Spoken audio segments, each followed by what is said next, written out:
heaven on earth is anchored in the nervous system. Tell me about it. God, you're good. We're going right Just in. straight. Right in. I believe that heaven is a frequency.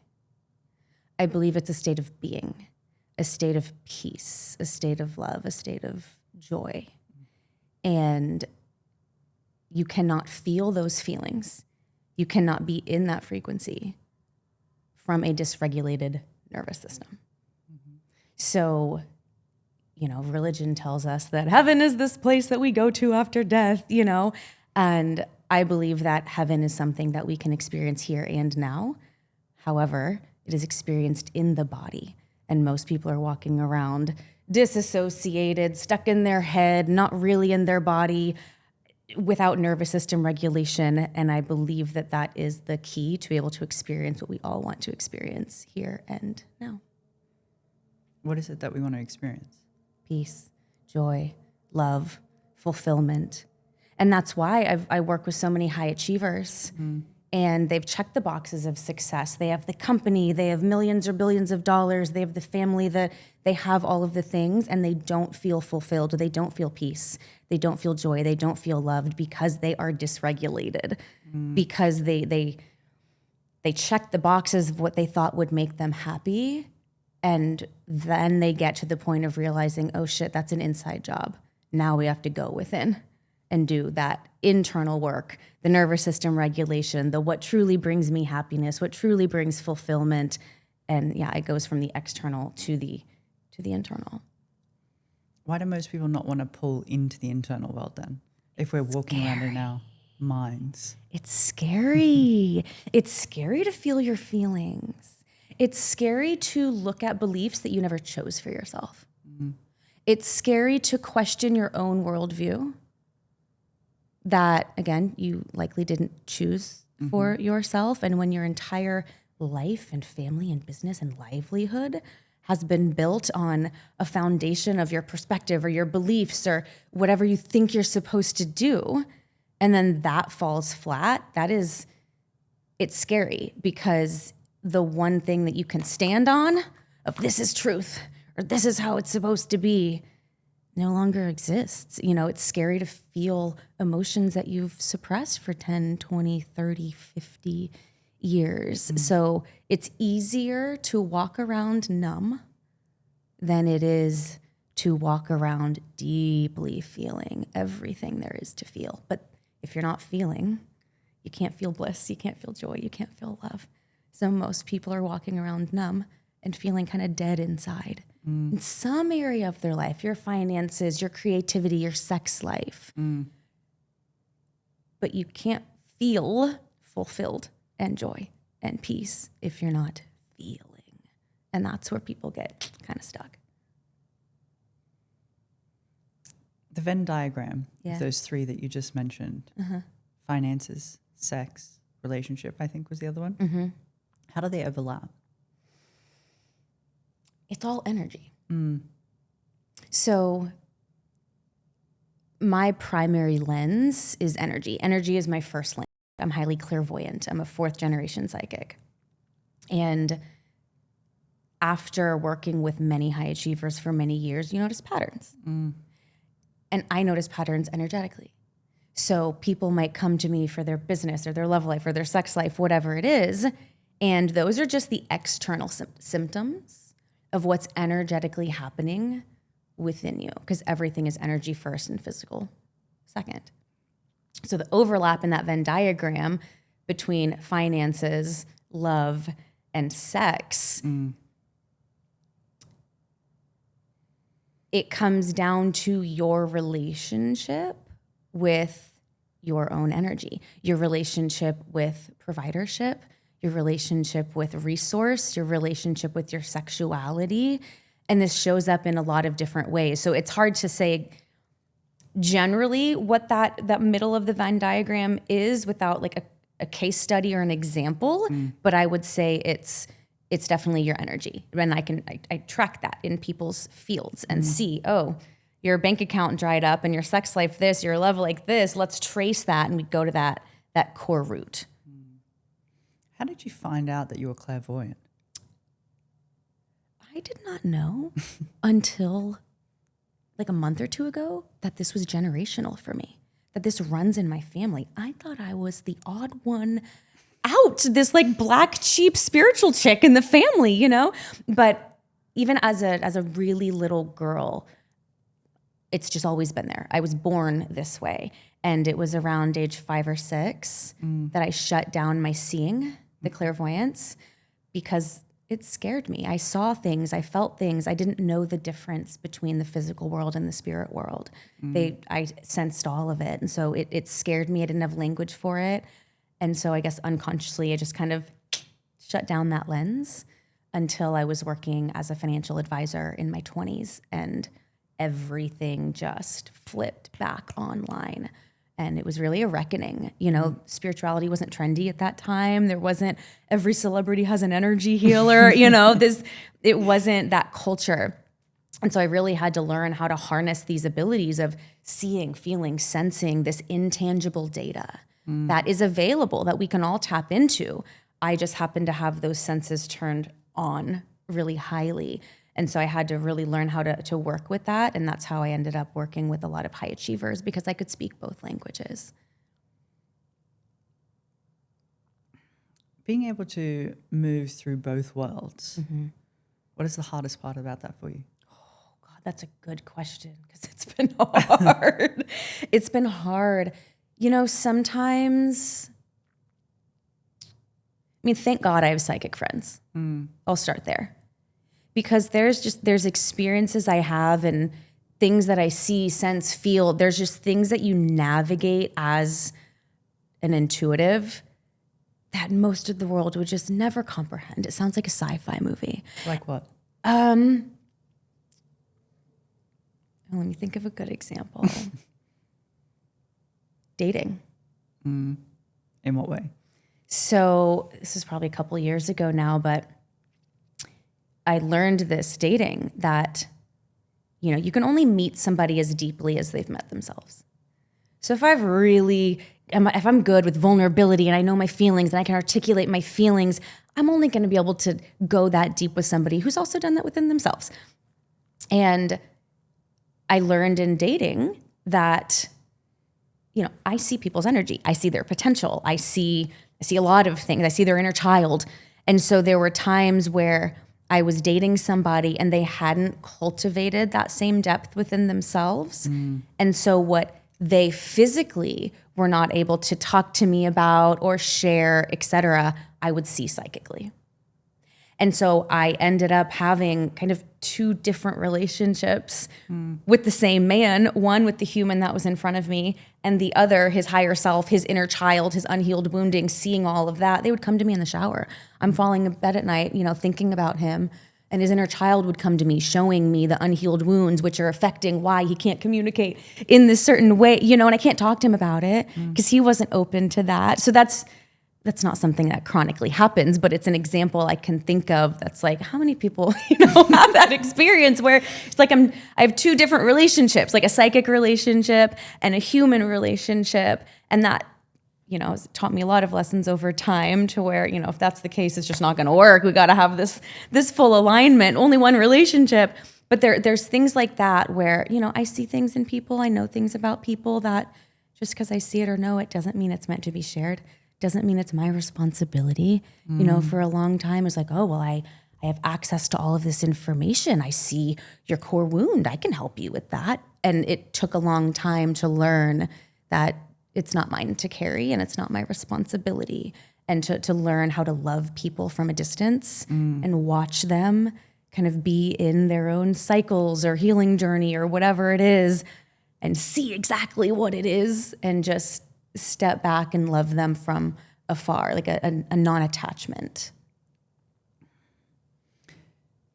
How do you explain that to someone? What? Your ability to see what others can't. Because that's what it sounds like, the ability to see what others can't. But how do you explain to someone you can see something that they can't see? I think I don't usually explain it. I think the people who feel it are interested and lean in And if they're not interested, they don't need to understand, and I don't need them to understand. And that's something that has been, growth over however many years I've been doing this as a profession.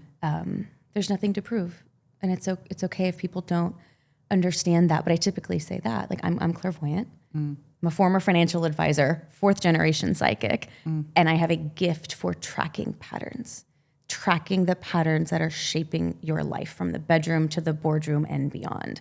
And if people lean into that, we talk more. And if they don't, we don't. So it shows me pretty quickly who my people are. Did you ever get caught in a place where you were trying to prove? Yeah, I think unconsciously for years. I left a career as a financial advisor to be an intuitive. Like, what? And an energy healer. Like, that's a jump. Yeah. And so it wasn't necessarily seeking validation from certain people. It was proving to myself, but it was also, I sought the validation. I really fed on the validation from clients.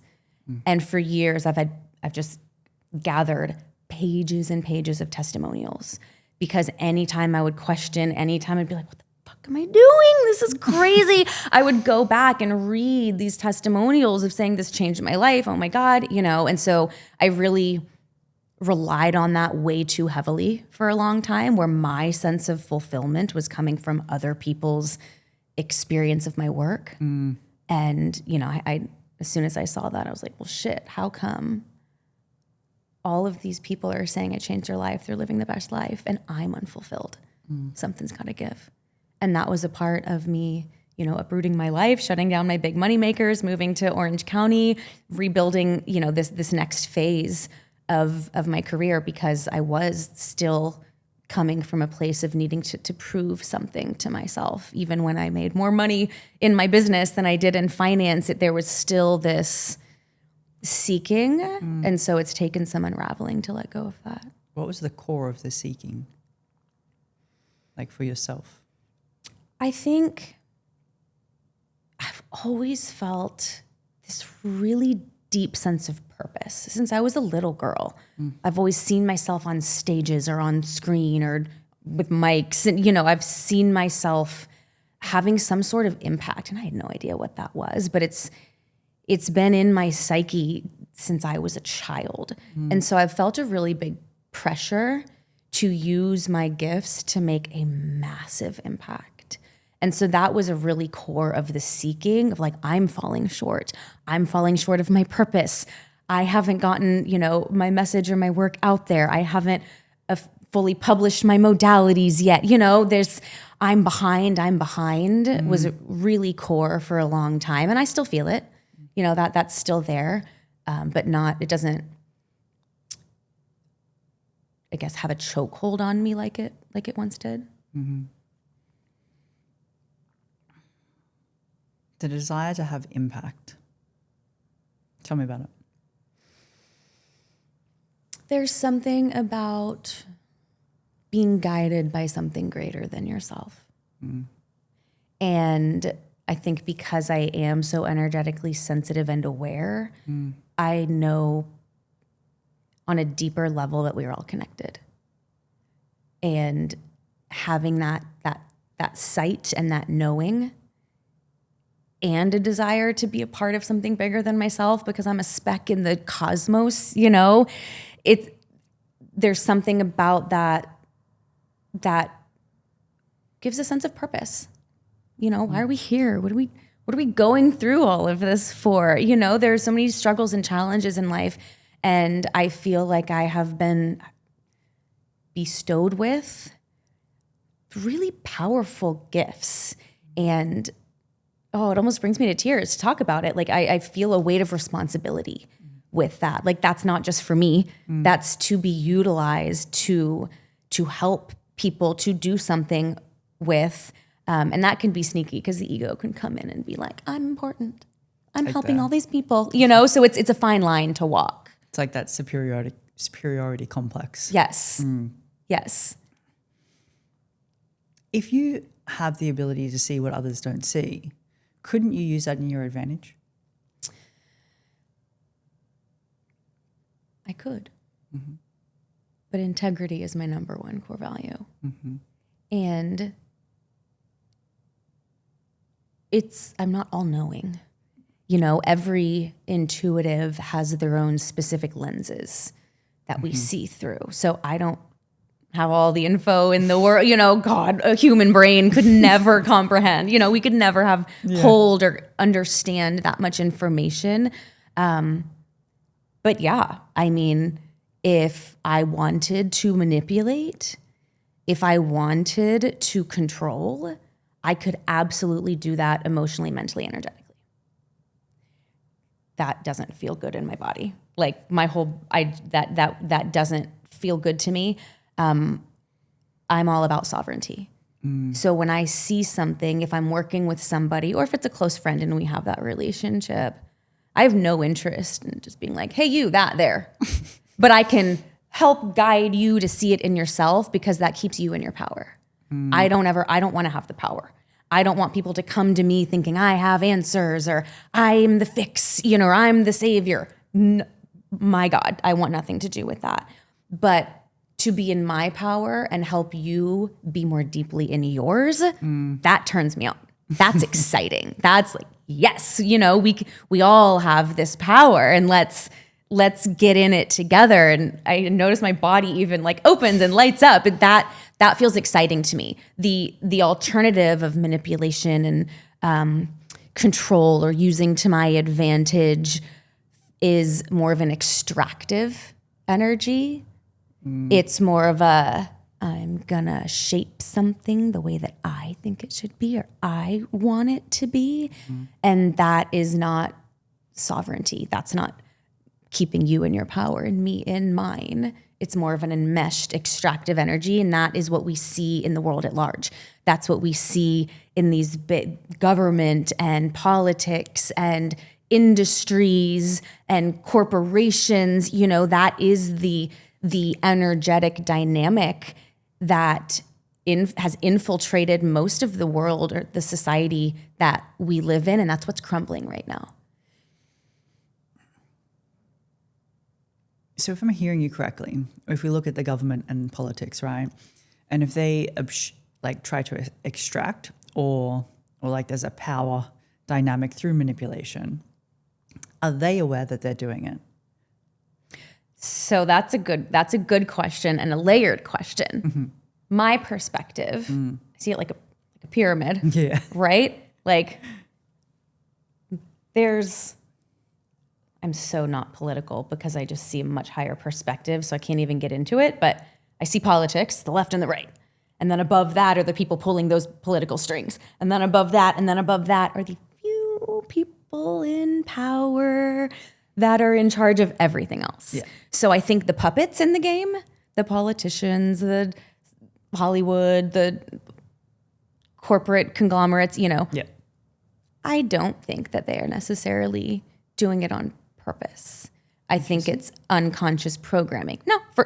And I'm talking collective. Now, I'm sure there are people that are, you know, manipulating, but they don't see it clearly. That's just what they know. And that's how they're seeking to get their own needs met and feel powerful. They don't know sovereign power. They only know power over another. It's the only dynamic they're aware of. Now, people at the very top controlling the whole game, I believe absolutely they are tapped into similar psychic senses, to their magic, to their power. A lot of the ancient wisdom that's been suppressed of how we truly harness our power as humans to create and, you know, access higher levels of consciousness. Absolutely, they know that, and they're using it out of integrity. They're using it for selfish gain. They're using it to control a population and extract life force, energy, resources, money from an entire population that they control from up here. And that's why there is a lot of data and the government keeps it private. You know, we've known about aliens for a long time. This is no new thing. You know, they know how to access higher levels of consciousness, how to access these states and see this data that other people don't see. They're tapped into that. They're just using it differently, is my opinion in this moment. Open to shift.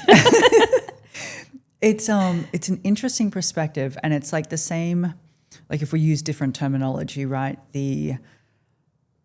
On a shadow work lens, it's like the pedestalization of somebody else is, quote, the power, right? I can't seek to you because you have something, so I'm going to place you on this top pedestal, and then to realize that I have the same power. Right.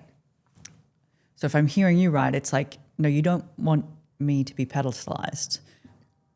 I want you to keep control so you can see that it's within you and that we're exactly the same. Yes. Because I've been on that pedestal. I've been put on that pedestal and I hated it. It's like, it's not fun for anybody. And the only way to come down off of it is to be knocked off, or to take yourself down a notch. And that's not your full power. So I think, when you say to be knocked down, is that you knock yourself down or be someone knocked, else does? either one. It's either self-deprecation. No, I'm not. You don't own your power. Okay, yep. Because if I own my power, then I'm viewed on this pedestal. So it's like, oh, well, I'll just diminish and kind of turn my light down, turn my power down to come down to this level, to be at the same level. Or people are trying to knock you down. And I experienced that from people close to me growing up. I wasn't celebrated. It was hard to be celebrated. So yeah, that's not a fun dynamic for anybody. Is that why they say when you start to grow, you'll end up losing those around you? I think so. Yeah. I've had a really tight circle for many years. And not because I don't love people or, we don't have fun together. But yeah, as you grow, you notice what the connection point was with different people. And for example, I don't drink. I'm not a drinker. Alcohol doesn't really work with my body. And it's been that way since college. And so, I didn't have a big social life for a really long time because what most people were doing socially just didn't work with me. Or you start to realize that you're bonding over limitation. Or I hear this with women specifically who do well in business. They outgrew their broke friends. And that sounds shitty. But there's a different mindset. There's a different belief. And it's like, what is the saying? You are the top however many people you surround yourself with. And I see that as very true mentally, emotionally, energetically, spiritually, So yeah, I think your discernment heightens the more you know yourself and the bigger your vision is. And it's easy to become very protective of your energy, your beliefs, your emotions, because you know how powerful that is in creating your world. So yeah, I think your circle gets smaller or shifts over time to align at different states of consciousness. If we tie that back into the nervous system, if I'm, say, at a lower level of consciousness, that would assume that my nervous system is dysregulated? That's a really good question. Let me look at it energetically. I would say not necessarily, but I think you could have a regulated nervous system at, we'll just say A, B, C for levels of consciousness. I could have a regulated nervous system at level A, state of consciousness. As I start raising to level B, state of consciousness, my nervous system is likely going to respond. There's new stimulus. There's new awareness. I'm seeing things I didn't see before. I'm feeling things I didn't feel before.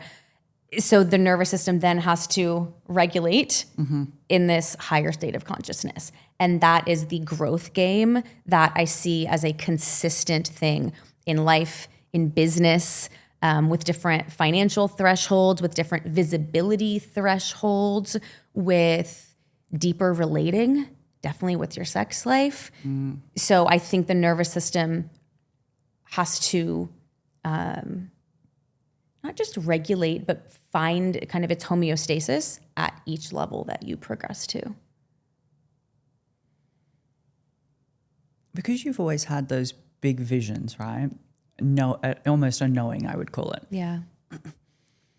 Does that mean that for you, your level of consciousness or awareness of where you were meant to be was almost like a given, and you just had to find the path. It feels that way. I think that's my felt experience. And, my human mind has kind of morphed those visions to mean this or this or this over time. And that's not always accurate.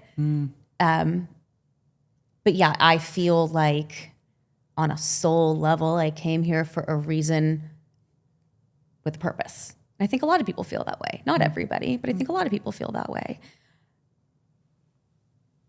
And yeah, it does feel like a given, although I also believe in free will. Okay, tell me about that. Yeah. So again, my perspective, planet Earth, free will planet. It's a part of being human.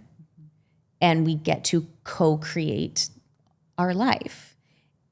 But it is a co-creation because there is a higher intelligence that weaves through all of life. Call that God, call that the universe. I call it infinite intelligence. Science points to this. So different people call it different things. But I believe that intuition is the sense that picks up on that infinite intelligence. The psychic senses are what can access that data and kind of pull it in. I forgot the initial question. Bring me back. Telling me about the I need to bring you back to now. I'm gonna take off my shoes. Yeah, there we go. Thank you. The free will. So if we're in a state of free will and we're co-creating with the rest of the world, how does that play into getting what I want? Or if you knew what you were destined to have, or that inner knowing, how does that all mesh together? So, I love this expansive view as we talk about this. I feel like there's a difference between fate and destiny. I believe fate are the cards that were dealt. The circumstances in life, your parents, your childhood upbringing, your home, your community, that's your fate. Correct. Yep. The cards, yeah. The cards you've been dealt. Destiny is what you do with that. Destiny is what is the highest potential of your life, regardless of the fate, the cards that you were dealt. So that's where free will comes in, is do I want to just surrender to my fate, what I've been given, do whatever I can with this, and keep the limiting beliefs, keep the childhood conditioning, keep kind of all the imprints that you were born into? Or do you exercise free will and say, there's more for me and I'm going to find it? There's more for me and I'm going to grow into it. I'm going to go explore. I'm going to step out of my comfort zone. I'm going to go on a journey of becoming the best possible version of myself and see what's possible. And that's where free will comes in. So those big visions that I had as a child, that was destiny. My destiny calling. Destiny calling. Little flashes of destiny calling. And it's always been so inherent that I've just always followed it without any mental understanding. I didn't have words for this before. And I think that's where free will comes in. Like the free will to choose. The free will to choose. So I can, if I'm looking through your lens, I can see all these grand things. But if I'm not willing to walk the walk, then I'm really accepting fate for what it is. Right. Just because you have a big vision doesn't mean it lands in your lap. You've got to take action. And again, that comes down to the body and the nervous system. Because if you're at your edge, your nervous system is going to flare up. You know what I mean? Then you're like, oh, well, that's fear. Or that means it's not right. No, that doesn't mean it's not right. That means you're hitting your edge. You're hitting your capacity. Can you move through that to then land in this next level and just really see what you're capable of? If my nervous system is dysregulated and I'm more in my head than I am in my body, how do I even try and be like, I want to move through the levels? Move through the levels like of consciousness? Yeah. I think the somatic intelligence is the easiest gateway. So I won't go into the whole thing, but over years, I've developed a framework that I call the Divine Human Blueprint. And it's basically everything that I've seen clairvoyantly working with high achievers and how we are wired, the different intelligences that we have, and how we kind of the architecture of human power. And within this framework, there's 7 intelligences. Most people only know about a few of them. So if you're stuck in your head, that's your mental intelligence, but it's on overdrive. So it's not even really working to its highest ability because your energy is kind of stuck there. The first intelligence is your somatic intelligence. It's your body. And I think that's one of the quickest gateways is to just get into your body. And that opens up the other intelligences, the emotional intelligence, creative intelligence, erotic intelligence, intuitive intelligence, these higher intelligences that help us be bigger, achieve bigger, see more, So if you're stuck in your head and you're stuck in overdrive in that mental intelligence, the quickest route that I've found, and for most people, is to get in your body, hang upside down, go on a run, stretch, any type of rhythmic, like jumping on a trampoline, jogging, any type of rhythmic motion, like a repetitive rhythmic motion, allows your mind to focus on something to keep the rhythm going, but it gets you in your body and your breath to activate the somatic intelligence, which can take over a little bit and give the brain a break. And so that's one of the quickest reroutes that I use when I'm stuck in my head, is get in the body and then go from there. Because when you're in your body, then you can feel sensation. When you can feel sensation, you can then start to feel your emotions, because emotions are just sensation in the body. And your emotions have a lot to tell you. So oftentimes when people are stuck in the head, we're avoiding feeling something. But it's easier to go from the head to the body and then to the heart than from the head directly to the heart. It's just there's too much of a wall there. Like trying to break it through? Yeah. What stops people from being able to access the heart? Walls that have been built over time. So when someone comes to me and I trace your energy through your body, I trace it through your various intelligences, and I tell you, this is how you're operating.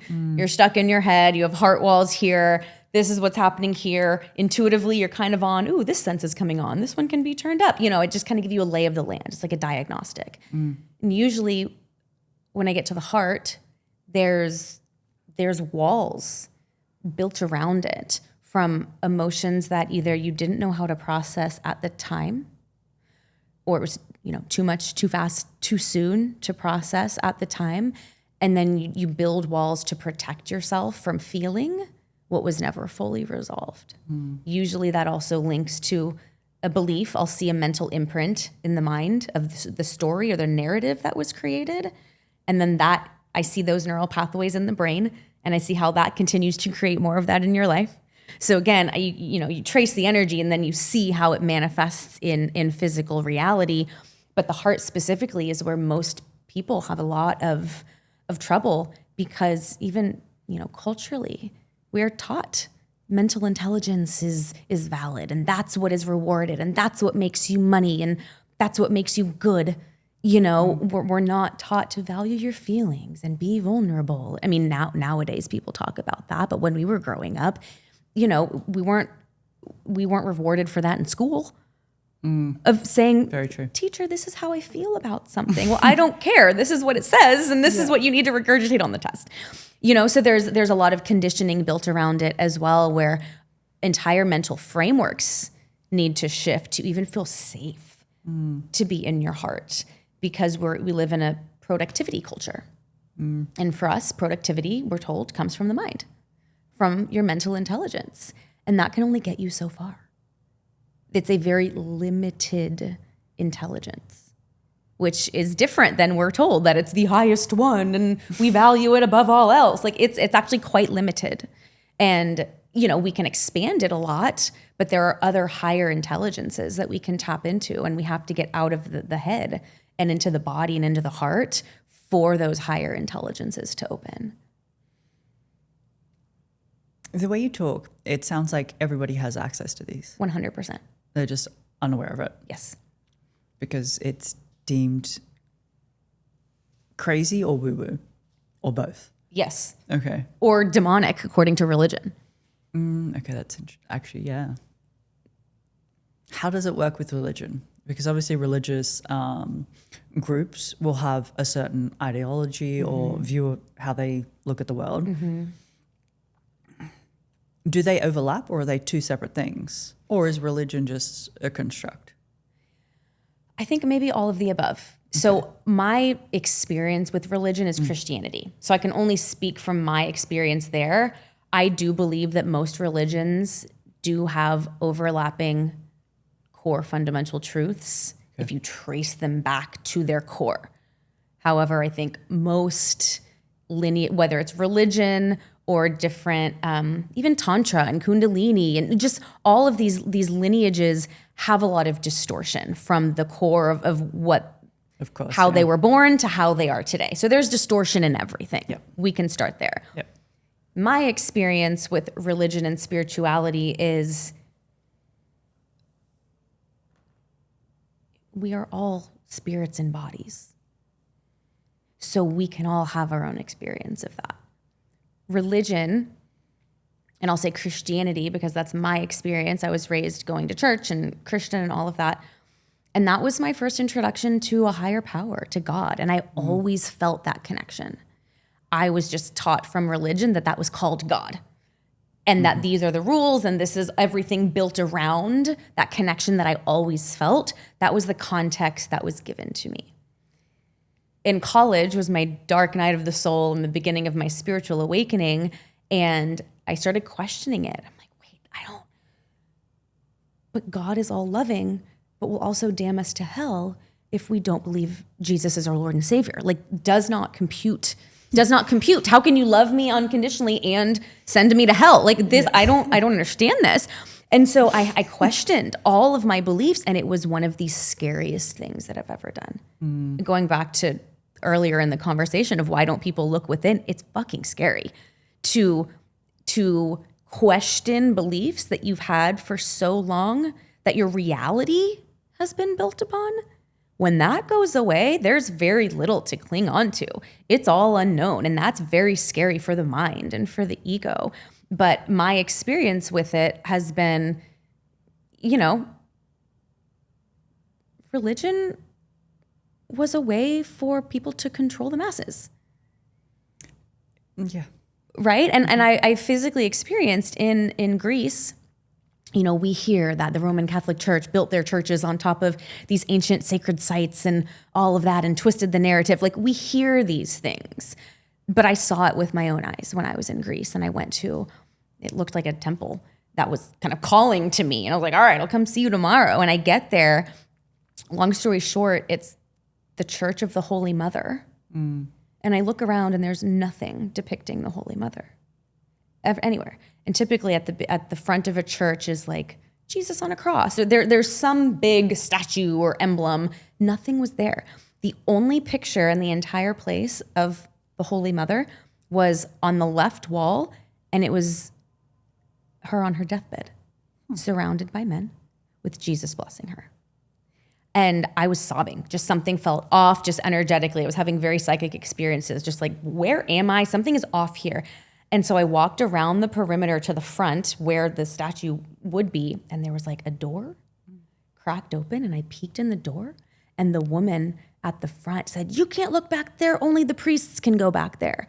Well, this was initially the Church of the Holy Mother with priestesses. It was a female church. And I looked back and I saw the real front of the church with the statue of the Holy Mother and everything else. The Roman Catholic Church had built a wall in the front of the church to block off the Holy Mother. And the narrative was shifted just enough. So it was the Church of the Holy Mother, but now depicting the death of the Holy Mother and the masculine in charge. And that was just a tangible example of how throughout history, the Roman Catholic Church has stamped, their churches on top of sacred sites, and we see the distortion in the teachings and the Bible and everything else. And that doesn't mean there's not sacred wisdom and ancient truth there. There is. But you also have to sift through what's been changed over time to continue a narrative that benefits the people who wrote the book. That was a long answer. No, very, very fascinating. Would it be fair of me to say then, if you do believe in God, that you would believe God is a woman? I see God through the lens of the quantum field. Mm-hmm. So for me, God, 0 point, source energy, it's neutral. It's when that source energy, that source light, then comes into this realm of time and space, which is a realm of duality, hot, cold, masculine, feminine. That's when that, I call it the God particle, splits into masculine, feminine, man, woman, to experience this plane, this realm, and it kind of swing through that spectrum of energy. So when I think of God, I think of it as a neutral source. However, when I personify God, I usually personify God as a lover, like a masculine lover. Interesting. Because it's easy for my human brain to relate to. Because I'm single, because I've been calling in my husband for like 4 years. You're like, what feels like forever? What feels like eternity. And this might sound strange, but there's almost like a kink to it. Like, it's fun for me. Like, there's nothing that I find more attractive than people embodying their divinity. And so when I relate to this concept of God, I play with it as God the lover, because I am God the feminine. My counterpart would be God the masculine. So that's how I personify it oftentimes, but you can personify it however you want. But to your point, yes, if there were a source creator, women are the ones who create life and birth life. So if there were to be a personification of that source energy, mother does make more sense to me than God the Father. But I suppose if it's the source, it's everything. Yeah. Everything in between, right? Right. If you grew up in a Catholic household, was it?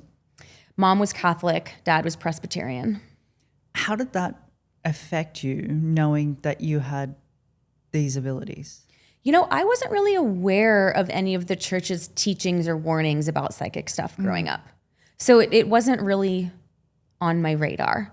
It wasn't until later when I was taking clients and clients would come to me and want to work with me, but then their religious stuff would come up. And that's when it became more apparent to me. So it didn't affect me personally. At all? No. My dad is very Christian. Reads the Bible every morning. It's his safe space. Yes. Is what's helped him get through the darkest times of his life. He's a man of faith. And we can relate there in different ways. I'm a woman of faith. We call it different. We see it differently, but... Same thing, different terminologies. Yes. Yeah. And different perspectives, but yes. And, when I first started doing this, I was doing a lot of inner child work and healing from my childhood. And it drew us further apart for a while because I was processing stuff that I couldn't really bring to him.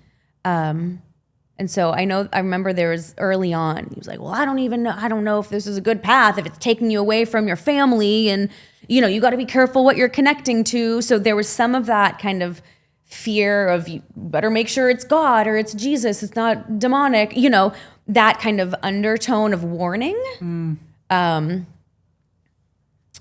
But other than that, it's like, Dad, thank you. And I'm a professional. This is my body of work. I have a level of mastery here, so I appreciate your concern. And yes, that is real. There's not only light, there is darkness, and I've seen it and I've worked with it, and you have to if you're working in these other realms. It's a part of it. But I haven't had a lot of religious stuff hold me back from that. What was that like for you, being able to try and move through what you were processing, like through your childhood, knowing that you couldn't go to him or maybe even your family? It was really hard. And you know what? It was my grandma in spirit form. She died when I was in college. She was the one coming to me psychically, helping me process stuff with my dad and my dad's childhood. I know stuff about my dad that a child doesn't need to know, you know? I mean, I've cried his tears, literally. And I couldn't talk to him about that. I couldn't bring that to him. My mom has always been really open and receptive, so I could talk to her about almost anything. But it was very isolating. It was very lonely and stimulating. You know, I'm here alone in my apartment talking to my dead grandma who's showing me visions, and I'm crying, and I'm, you know, seeing this stuff for years. I mean, this profession is not easy. And so much of it is unseen. And I think that's also coming back to the impact is like, girl, I did not go through these years of crying at home alone, harnessing these things. There's no fucking way that I've been doing this for this long, like in the trenches, and it's not gonna have a big fucking impact. You know, it's like I've been working on this personally for too long for it not to pan out and have a huge ripple effect. It's hard. Manifest into something. Yeah. It can be a very lonely path. How do you find it for yourself now? I'm sorry? How do you find it for yourself now? If it was a lonely path, is it still one? No. I mean, I think it can feel like that sometimes, but I have psychic friends who understand and like can see through similar lenses. And I just have people, you know, I have just dope humans in my life that we have good hearts and open minds, and the rest doesn't really matter. So it doesn't feel as lonely as it once did. I think that was just a necessary part of my journey to be very solo for a big handful of years. And I feel like this next chapter of my life, of my career, is not solo. It is collaboration. It is partnership. It is a team effort to steward a mission that's bigger than just me. And that feels good. Feels exciting. What are you hoping to steward?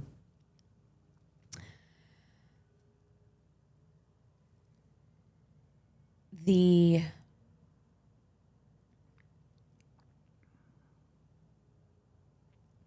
architecture of human power and teaching these frameworks so that people can, I feel like it's my legacy. And the only way that the world is going to change and be something that is beneficial for all, rather than beneficial to few at the expense of everyone else, is for everyone to embody their full power. Our mental power, emotional power, somatic power, erotic power, creation power, relational power, intuitive power. These are all the intelligences within the framework. And it's like the manual of being a human that no one got at the hospital. Like no one was given a manual for this. Yeah. And I've been blessed or cursed, felt like a curse for years, to be able to kind of bring this through and see it very clearly. And that's the mission that I feel really called to steward, is to help people tap into and embody their full sovereign power to create. So we can create the families, the industries, the relationships, the economies, the world that we want to live in. Because we look around, it truly is crumbling. And it's going to continue. It's going to be years as it continues to crumble. But as it crumbles, the new is being born. And that's why there have been waves of people going through spiritual awakenings and intuitive awakenings and seeing things differently and wanting to leave their jobs and do something else. Like there's a huge wave in the collective of this happening because we're at such a threshold in human history. So that's the mission that I feel deeply called to steward, and to watch somebody access a deeper layer of their power, like move through an edge and like feel something. Nothing excites me more, because as we do that, so much more is possible than what we're currently experiencing. You mentioned the manual that we're not Yeah. given in the hospital, right? Dream. And if there's people pulling the strings, what would they put in people's ways to stop them from being who they're meant to be? The system, drugs, numbing agents, distractions, porn. All of these are systematized to siphon our energy and lower our level of consciousness. Because when we're born, we are fresh souls. We are like we're still coming into our bodies. When we're babies, we still think like me and the mother are one. We're one unit. It takes time through, as you develop to find a sense of individuality. So when we come in, we are closest to source. We are all energetic beings. We see, we sense, we feel. Most children, their psychic senses are on. And it's over time, they get turned off. And so it has been systematized from my perspective. From the moment you're born, especially in a hospital, all of these interventions, there's a lot of birth trauma. In sessions with people, I've traced major core wounds, like things that are showing up today in your adult life, to your birth story. Either an emergency C-section or, the umbilical cord cut too soon, or for men, oh my God, what's it called when you... Circumcision. Thank you, circumcision. Yeah. Huge impact on children. And yeah, it is systematized. And then to porn. So I talk a lot about sexual energy and erotic intelligence, and not just because I love it and it's like fun, but because it truly is the gateway intelligence that can help us tap into our full power in every aspect of life. And that's why that intelligence is cut off, it's severed at such a young age. So we're born, we start developing our physical body starts to develop, our somatic intelligence. We know how to breathe. Our body knows how to digest. And then it moves up into the heart, the emotional intelligence. Now, that connection between heart and sex, heart and body, is the erotic. It's your aliveness.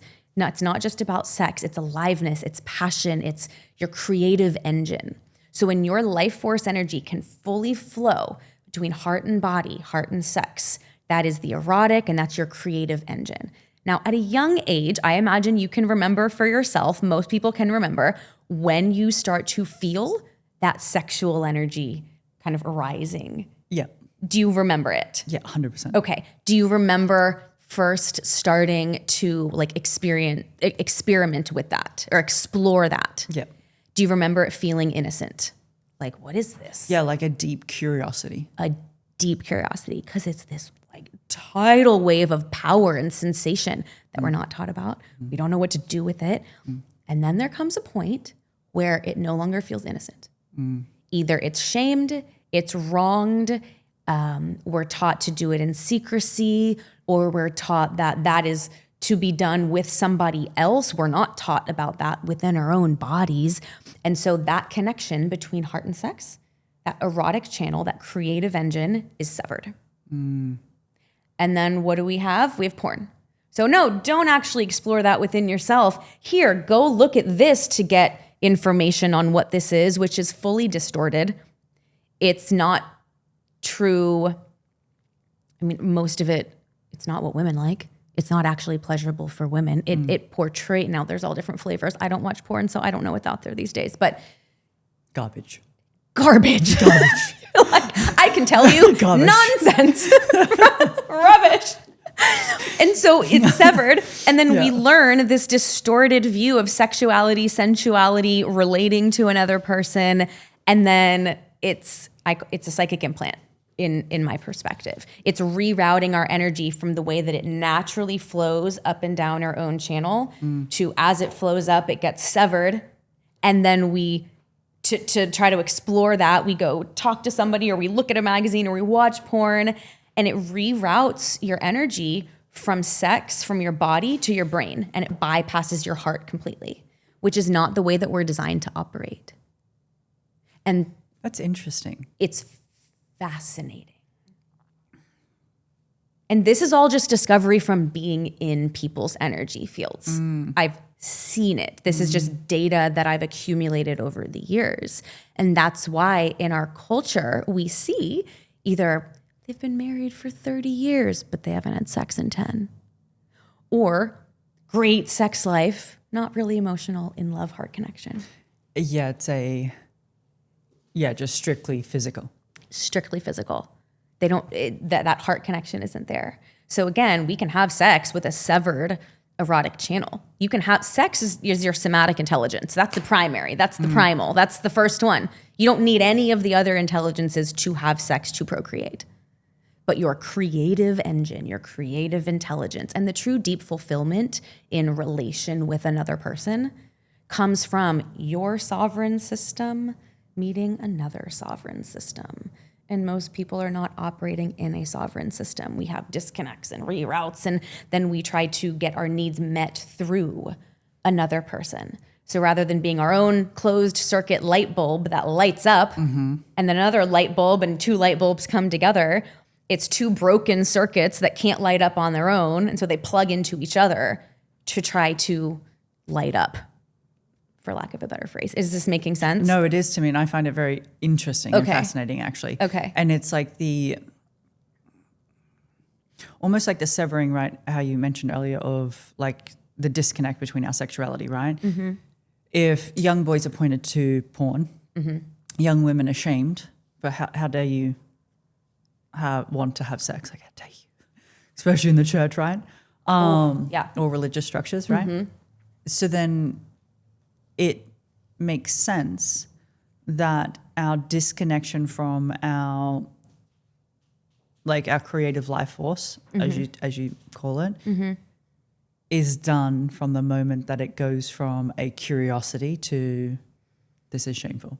Yes, and I call it erotic innocence. And there's a time in pretty much everyone's life. I've yet to meet a person who doesn't relate to this. Yeah. And so that's what we do in this work often is we go reclaim your erotic innocence and kind of journey to that point and rewrite the story and call that soul fragment back and, reconnect that channel within yourself. And, this might sound woo-woo for people unfamiliar with energetics, but it happens all the time with everyday people. So you can go there, you can access it. What's interesting is people know that the world is energy, everything's energy. Right.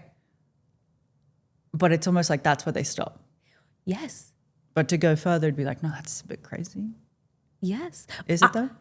I think it's because you can only understand something so much from your mind. Or level of consciousness. And level of consciousness. But to have an experience, a visceral experience of something, that's what blows the mind open even more. And that's where, plant medicine is a really good example. A lot of people go through some kind of spiritual awakening or raising their level of consciousness after exploring plant medicine because it shoots through the veil, through the mental limitations, and you have a visceral felt sense experience of you as energy, as the universe as energy, the connection, you experience it. So then it's easier to understand. But the full concept of being energy and working with your energy to affect your life, it's like the brain can't track. The brain can't connect those dots if you haven't taken those steps to experience that yourself. You're right, it hits a wall. Yeah, it's like if I'm on the first floor, I can't really see much. Yeah. But if I'm on the 8th, you see a lot more. I can see much more. And if I've gotten anything from the conversation, the way to move through the levels, if I want to go from the first floor to the 8th floor, is to come back to self and learn to grow and push the nervous system. Yes. I wouldn't say push the nervous system, but yes, expand the nervous system. Better word. Expand the nervous system. You're expanding your capacity because as you raise your level of consciousness, as you raise your intuitive awareness, it's all energy moving through the body. So imagine like a pipe. Right now, your pipe might be 1 inch, and that's your center line. That's where your energy can flow. Well, as your state of consciousness increases, let's say, that pipe needs to get bigger and bigger and bigger and bigger and bigger because more energy is flowing through you. And that's what the nervous system has to regulate to or get comfortable with. Because as you raise your level of consciousness, as you're more aware of your own emotions, you feel your own emotions, that's more sensation that your nervous system has to be okay with. Then you start getting visions, or you're more in tune with your intuition, you're, picking up on that data. That's more sensation, that's more moving through the body. So it does all come back to your capacity to hold and be the conduit for energy to flow through you. Does that make sense? 100%. And so that's where the nervous system comes in. At each level, you have to expand, expand, expand, expand. And I see this with public figures, thought leaders, actors, that type, anybody with visibility and myself as well, getting to different visibility thresholds. Because now that's not just how much energy can you hold, it's how much energy can you have on you. Coming at you and still hold your center. So again, yes, comes back to nervous system.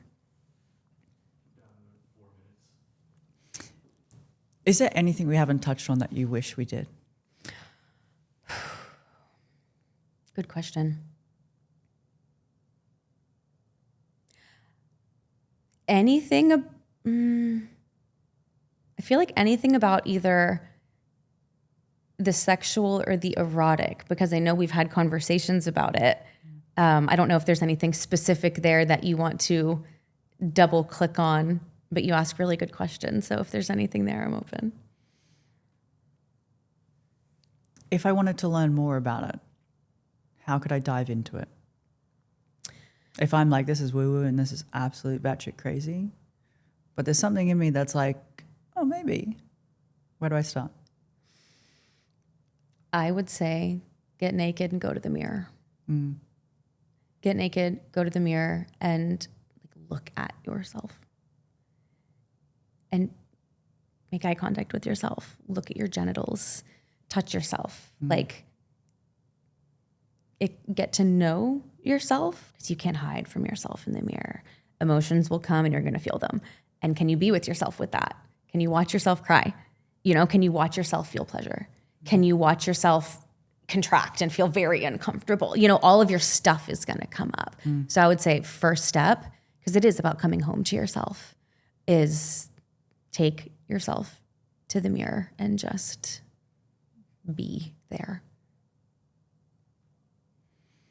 Jess, thank you so much. It's been an absolute pleasure, and we need to do it again. I would love to. Thank you so much.